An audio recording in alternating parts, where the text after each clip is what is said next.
ഞാൻ ഒരു 10-30 വർഷമായിട്ട് ലോട്ടറി കച്ചവടം ചെയ്യുന്ന ആളാണ്. 30 വർഷം കൊണ്ട് 20-25 വയസ്സ് മുതൽ തുടങ്ങിയ കച്ചവടമാണ്. 55-60 വയസ്സുകൊണ്ടിരിക്കെ. പക്ഷേ ഈ ലോട്ടറിയുടെ ഇപ്പോഴത്തെ ഈ പോക്ക് കണ്ടിട്ട് ഈ ലോട്ടറി കച്ചവടം ചെയ്യുന്ന സാധാരണ കച്ചവടക്കാർ ഓരോ ദിവസവും കടപ്പെട്ട് വളരെയധികം വിഷമിച്ച് വൈകുന്നതുവരെ നടന്നല്ല കച്ചവടം ചെയ്തിട്ട് വെയിൽ കൊണ്ടും മഴ കൊണ്ടും കച്ചവടം ചെയ്തിട്ട് ടിക്കറ്റും മിച്ചം വന്ന് ഒരു പൈസ ചായ പോലും കുടിക്കാൻ കാശില്ലാതെ കയറിപ്പോകുന്നൊരവസ്ഥയാണ് കുറച്ച് കാലങ്ങളായിട്ട്. കുറച്ച് കാലങ്ങളെന്ന് പറയുമ്പോൾ നമ്മുടെ ലോട്ടറി ഇപ്പോൾ മാർട്ടിൻ കൊണ്ടുവന്ന ആ ഒരു സംവിധാനത്തിലുള്ള എടുപ്പ്, ഈ കമ്പ്യൂട്ടർ പ്രസ്ഥാനത്തിലൂടെ ലോട്ടറി എടുക്കുന്ന എടുപ്പ് എത്രയും പെട്ടെന്ന് നിർത്തിയില്ലെങ്കിൽ ഇവിടെ ലക്ഷക്കണക്കിന് തൊഴിലാളികൾ പട്ടിണി നിരപരാധികളുമാകും. അത് മാറ്റണമെന്ന് പറയുന്നതിൻ്റെ ഉദ്ദേശം, നേരത്തെ നമ്മൾ എടുത്തുകൊണ്ടിരുന്നത് വളരെ ലൈവായിട്ട് ജനകീയമായിട്ട് ജനങ്ങളെ നിർത്തിക്കൊണ്ട്, ഇന്ന് കൊട്ടാരക്കരയാണെന്നുണ്ടെങ്കിൽ നാളെ തിരുവനന്തപുരമാണെങ്കിൽ മറ്റന്നാൾ വേറൊരു സ്ഥലത്ത്, ഇങ്ങനെ പല സ്ഥലങ്ങളിൽ വെച്ച് ഡിപ്പാർട്ട്മെൻറ്റിൻ്റെ വണ്ടിയും ആളുകളും വന്ന് ഓരോ നമ്പരെടുത്ത് എടുക്കുന്ന സംവിധാനത്തിലൂടെ സുതാര്യമായിട്ട് എടുത്തുകൊണ്ടിരുന്ന ലോട്ടറി ഇപ്പോൾ വളരെയധികം വളരെ മോശമായ രീതിയിൽ ഈ പ്രസ്ഥാനം, ഈ കമ്പ്യൂട്ടർ ലോട്ടറി എടുക്കുന്ന രൂപം, ആ രൂപം വളരെയധികം ദോഷം ചെയ്യുന്നുണ്ട്. കാരണം ഒരു കളത്തിൽ തന്നെ, ഒരു നമ്പറിൽ തന്നെ 5000-ൻ്റെ ഇതിനകത്ത് കണ്ടോ ഇത്രയും കളങ്ങൾ 2, 4, 6, 8, 10, 12, 14, 16, 18, 20, 21 5000 ഉണ്ടെങ്കിൽ അതിൽ 6 എണ്ണവും ഒരു കളത്തിലടിക്കുന്നത്. 1-ൻ്റെ ആണെങ്കിൽ 6 എണ്ണം ഒന്നി തുടങ്ങുന്നത്, 2-ൻ്റെ ആണെങ്കിൽ 2 എണ്ണം ഒന്നി തുടങ്ങുന്നത്. അപ്പോൾ ബാക്കിയുള്ള കളകൾ വിറ്റ് ലോട്ടറിക്കാർക്ക് എടുക്കുന്നവർക്ക് പ്രൈസില്ല, ലക്ഷക്കണക്കിന്. അതേപോലെ ഇത് എടുക്കുന്ന തൊഴിലാളികൾ അങ്ങേയറ്റം തോറ്റുപോയെന്ന് പറഞ്ഞാൽ വസ്തു വിറ്റെടുത്തവരുണ്ട്. കാരണം ഇത് ഇങ്ങനെ തോക്കുന്നതിനനുസരിച്ച് അവർ എവിടെയെങ്കിലും കാശുണ്ടാക്കി എടുക്കുക. ഇത് മൊത്തം ഇതിൽ പോവാം. ഇത് കാരണം എന്താണെന്ന് പറഞ്ഞാൽ ഇത് തെറ്റായ എടുപ്പാണ്. ഈ സംവിധാനം മാറിയില്ലെങ്കിൽ ലക്ഷക്കണക്കിന് തൊഴിലാളികൾ ഇവിടെ ഒന്നുമില്ലാതാവും. ഈ ഒരു പ്രസ്ഥാനം കൊണ്ട് നടക്കുന്നതൊക്കെ ആളുകളൊക്കെ ഇപ്പം തെറി വിളിക്കുക, അടിക്കുന്നില്ലെന്നേ ഉള്ളൂ. കൊണ്ടുപോടാ മറ്റവനെന്നാണ് പറയുന്നത്. എന്തിനാണ് ഇതുകൊണ്ട് നടക്കുന്നത്? വേറെ പണിക്കോ കൂടെ തീർത്തും വയ്യാത്തവരും അവശതയുള്ളവരും ഇതുകൊണ്ട് നടക്കുന്നത്, വേറെ പണിക്കോ വയ്യാത്ത അവരുകൊണ്ട് നടക്കുമ്പോഴത്തേക്ക് അനാവശ്യങ്ങൾ അത്രമാത്രം അവരെ കുറ്റം പറഞ്ഞിട്ട് കാര്യമില്ല. അവരും അത്രയും വെറുതെ വിട്ടുപോയി. അതേസമയത്ത് ഈ അന്നത്തെ ലോട്ടറി എടുപ്പ് അത് അന്ന് ലൈവായിട്ട് ലിസ്റ്റ് വരത്തില്ല, റിസൾട്ടില്ല, പിറ്റേത്തെ പത്രത്തിൽ വരും. ഈ ഒരു കാലത്തിൽ ഈ 4-5 വഴി അടിക്കുന്നൊരു സംവിധാനം, അത് തർക്കമുള്ളവർ അന്നത്തെ റിസൾട്ട് ഇരിപ്പുള്ളവർ അതും എടുത്ത് ഇപ്പോഴത്തെ റിസൾട്ടുമായിട്ട് നോക്കണം. യാതൊരു കാരണവശാലും അങ്ങനെ അടിച്ചിട്ടില്ല. ഇത് മാർട്ടിൻ്റെ കാണിച്ചു കൊടുത്ത വീക്കിലി ലോട്ടറിയുടെ അതേ സംവിധാനത്തിലൂടെ കേരള ലോട്ടറി എന്ന പ്രസ്ഥാനത്തെ തകർക്കാനും, ഈ പ്രസ്ഥാനത്തിൽ കുറേ മാഫിയ സംഘങ്ങൾ ഈ ഓഫീസിലും അതേപോലെ ചില വൻകിട ഏജൻസികളും ഗവൺമെൻറ്റിൻ്റെ വളരെ ഒരു സൈലൻ്റായ ഒരു സമീപനവും കൊണ്ട് ഇത്തരം തട്ടിപ്പെന്ന് പറഞ്ഞാൽ ഇത് മഹാവഞ്ചനയാണ്. ഇതുകൊണ്ട് നടക്കുന്ന തൊഴിലാളികളെ മൃഗീയമായി ചൂഷണം ചെയ്ത് അവർ കടപ്പെട്ട്, അതിൻ്റെ ഉദാഹരണത്തിന് നോക്കിയോ, അതിൻ്റെ ഉദാഹരണം കണ്ട, 1-ൻ്റെ കളം 3 എണ്ണം, അടുത്ത കണ്ട എല്ലാ റിസൾട്ടും ഇതേ തന്നെ.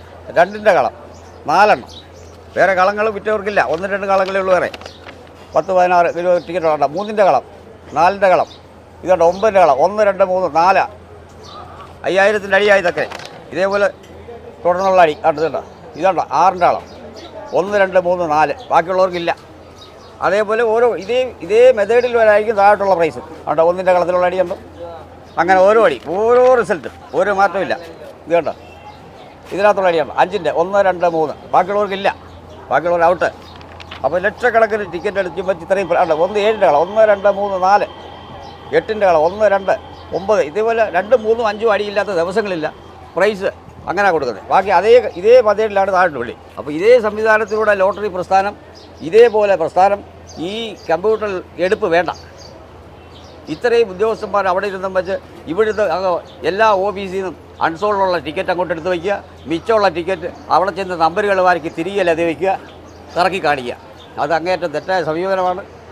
ഇത് എടുക്കുന്നവരെയും വിൽക്കുന്നവരെയും നിരപരാധികളാക്കുന്ന, പിച്ചക്കാരനാക്കുന്ന പണിയായി നടത്തിക്കൊണ്ടിരിക്കുന്നത്. ഇത് തെറ്റാണ്. ഈ സംവിധാനത്തിലൂടെ എടുപ്പ് വേണ്ട. 1. 2 പറഞ്ഞാൽ ഇതിനകത്ത് വൻകിട മാഫിയകളുണ്ടോ എന്ന് തന്നെ സംശയിച്ചുകൊണ്ടിരിക്കുക. പിന്നെ ഈ പണമെല്ലാം അങ്ങോട്ട് വന്നു. ഓരോ 1-2 ജില്ലകളിൽ കുറച്ച് ടിക്കറ്റുകൾ മാത്രം മിച്ചം വരുമെന്ന് പറഞ്ഞിട്ട് അതേ നമ്പറുകൾ 1-ൻ്റെ ആണെങ്കിൽ 1, 5-ൻ്റെ ആണെങ്കിൽ 5, 6 ആണെങ്കിൽ അങ്ങനെ ഏത് കള വന്നോ അവരുടെ കയ്യിൽ കൂടുതലുള്ള അതിലിട്ട് കറക്കിയാൽ കാണിക്കുക. ഉദാഹരണത്തിന് നമ്മൾ പമ്പിൽ പോയി 10 ലിറ്റർ എണ്ണ അടിക്കാൻ നേരത്തെ അവൻ 2 കുത്തി ഒരു ചെക്ക് വെക്കും. എത്ര ചെക്കിയാലും 10 വരുമ്പോൾ ഓട്ടോമാറ്റിക്കായിട്ട് നിൽക്കും. ഇതേ സംവിധാനത്തിലൂടെ കളിയാണ് ഈ കളിച്ചുകൊണ്ടിരിക്കുന്നത്. ഇത് അങ്ങേയറ്റം ദോഷകരമാണ്. ഈ കമ്പ്യൂട്ടറെടുപ്പ് വേണ്ട, ഈ കമ്പ്യൂട്ടറെടുപ്പ് വേണ്ട. പഴയതുപോലെ ഓരോ നമ്പർ എല്ലാ ജില്ലയിലും കൊണ്ടുവച്ചെടുക്കണ്ട. ഇത് ജില്ലാ ഓഫീസിൽ തന്നെ, ഹെഡ് ഓഫീസിൽ തന്നെ വെച്ചെടുത്തു. പൊതുജന സാന്നിധ്യത്തിൽ പൊതുജനങ്ങളുടെ മുൻനിർത്തി ഓരോ കട്ടയിടും. നിങ്ങൾ ലൈവായിട്ട് കൊടുക്കണ്ട. ഞങ്ങൾക്ക് ഇപ്പം 3 മണിക്ക് എടുത്തിട്ട് 3:10 3:30 റിസൾട്ട് വേണ്ട. ഞങ്ങൾക്ക് പിറ്റേന്ന് റിസൾട്ട് മതി. ഈ റിസൾട്ട് അന്നേരം കാണിക്കുമ്പോൾ ഇത് മൊത്തം കൂടെ നിങ്ങൾ കൊണ്ടുപോയിട്ട് എന്തോ കാര്യം. അപ്പോൾ ഈ എടുക്കുന്നവരും കൊടുക്കുന്നവരും നിരപരാധി വൈകുന്നേരം വെയിലും കൊണ്ടിട്ട് വീട്ടിൽ പോകുമ്പോൾ 100 രൂപ കാശ് ബി മേടിക്കാൻ കൊടുക്കാൻ ഒക്കാത്ത നിവൃത്തിയില്ലാത്ത സാഹചര്യമാണ്. എനിക്കെന്നല്ല, ഈ കേരളത്തിൽ ഈ ലോട്ടറി കൊണ്ട് നടക്കുന്ന എല്ലാ ആളുകൾക്കും. അതുകൊണ്ട് ദയവ് ചെയ്ത് ഈ പ്രസ്ഥാനം വേണ്ട. ഈ ജനകീയ പ്രസ്ഥാനത്തെ ഇത്തരം കാര്യത്തെ ഇല്ലാതാക്കരുത്. ഈ ഒരു പ്രസ്ഥാനത്തെ, മഹാപ്രസ്ഥാനത്തെ, ലക്ഷക്കണക്കിന് തൊഴിലാളികൾ തൊഴിലെടുക്കുന്ന ഈ പ്രസ്ഥാനത്തെ നശിപ്പിക്കരുത്. ഇതിന് ഈ സാധനത്തിലുള്ള എടുപ്പ് വേണ്ട, പഴയ എടുപ്പ് കൊണ്ടുവരണം. പഴയ എടുപ്പാണ് ഏറ്റവും നല്ലത്, അത് തന്നെ കൊണ്ടുവരണം. ഞങ്ങൾക്ക് ഉടനെ റിസൾട്ട് വേണ്ട, പിറ്റേന്ന് പത്രത്തിൽ ഞങ്ങൾ അറിഞ്ഞോളാം. വേറെ കാര്യമില്ല. എടുപ്പുകാരും കൊടുക്കുന്നവർക്കും അതാ അഭിപ്രായം. പക്ഷേ ഇത് ചെയ്യാതിരിക്കുന്നിടത്തോളം കാലം ഇത് അങ്ങേയറ്റത്തെ മോശപ്പെട്ട പ്രവണതയാണ്. അത് വേണ്ട, അതിന് മേലാൽ നടത്തരുത് എന്നാണ് എൻ്റെ അപേക്ഷ. ഭൂരിപക്ഷം 100% കച്ചവടക്കാരുടെ എടുപ്പുകാരുടെ അവകാശം ഇതാണ്. ലോട്ടറിയെക്കുറിച്ച് പറയുകയാണെങ്കിൽ ഇപ്പോൾ ലോട്ടറി കാണിച്ചുകൊണ്ടിരിക്കുന്നത് ഒരു പന്ന പരിപാടിയാണ്. കാരണമെന്ന് വെച്ചാൽ ബഹുമാനപ്പെട്ട മുൻ ധനകാര്യ വകുപ്പ് മന്ത്രി മാണി സാർ ഇരിക്കുന്നപ്പോഴാണെങ്കിൽ പാവങ്ങൾക്ക് ഇതുകൊണ്ട് ജീവിക്കുന്ന ലക്ഷക്കണക്കിന് ആൾക്കാരുണ്ട്. അവർക്ക് പ്രയോജനമായിരുന്നു. ഇന്നിപ്പം നമ്മൾ ഇപ്പം പഠിച്ചുകൊണ്ടിരിക്കുന്ന പിണറായി സർക്കാർ എന്ന് പറയുന്നത് ലോട്ടറിയെ സംബന്ധിച്ച് പറയുകയാണെങ്കിൽ ഈ പിണറായിയും ധനകാര്യ വകുപ്പ് മന്ത്രി കൈകാര്യം ചെയ്യുന്ന ബാലഗോപാലും ഇന്ന് കാണിച്ചു കൊണ്ടിരിക്കുന്നത് വേറും ചെറ്റത്തരമാണ്. വേറും ചെറ്റത്തരം എന്ന് വെച്ചാൽ വേറും ചെറ്റത്തരം. അതുകൊണ്ട് ബഹുമാനപ്പെട്ട സർക്കാർ പാവങ്ങളുടെ പിച്ചച്ചട്ടികൾ കൈയിട്ട് വഴിയാൽ ധനകാര്യ വകുപ്പ് മന്ത്രി 2 ദിവസത്തിന് മുമ്പ് കൊട്ടാരക്കര ഇറങ്ങാത്ത ഒരു സിറ്റുവേഷൻ ഉണ്ടായി. കാരണം ഒരു ആവശ്യത്തിന് വേണ്ടി ഒരു ലേഡി പ്രതികരിച്ചതുപോലെ ഈ കാണുന്ന വ്യാപാരികൾ, ഇത്രയും കാണുന്ന ലോട്ടറി കച്ചവടം ചെയ്യുന്ന വ്യാപാരികളും പൊതുജനങ്ങളും ഈ ധനകാര്യ വകുപ്പ് മന്ത്രി എന്ന് പറയുന്ന ബാലഗോപാലിനെ വെളിയിലിറങ്ങാനുള്ള ഒരു അവസരം കൊടുക്കില്ല എന്നാണ് എനിക്ക് പറയാനുള്ളത്. ഞാനും ഒരു ലോട്ടറി ഏജൻസി നടത്തുന്ന ഒരു വ്യക്തിയാണ്. അത്ര വിഷമമുണ്ട്. ഡെയിലി 10,000 5,000 ടിക്കറ്റ് വിൽക്കുന്ന ഒരു കച്ചവടക്കാരനാണ് ഞാൻ, ഹോൾസെയിലായിട്ടും റീറ്റെയിലായിട്ടും. അതുകൊണ്ട് ബഹുമാനപ്പെട്ട സർക്കാർ ഇതിന് അടിയന്തരമായി നടപടിയെടുക്കുക. പിച്ചക്കാർക്കുള്ള ചട്ടിയിൽ കൈയിട്ട് വരരുത് എന്ന് മാത്രമാണ് എനിക്ക് പറയാനുള്ളത്. ബസ് കലാസ്. വരിക വരിക സോദരെ അണിനിരന്ന് ചേരുവിൻ, ഇടതുപക്ഷ ലോട്ടറി എടുത്ത് നിങ്ങൾ മുടിയണം. എടുക്കുന്നവൻ മുടിയണം, കൊടുക്കുന്നവൻ തെണ്ടണം. തെണ്ടി തെണ്ടി കൊടുക്കുന്നവനെ കുഴി വെട്ടി മൂടണം.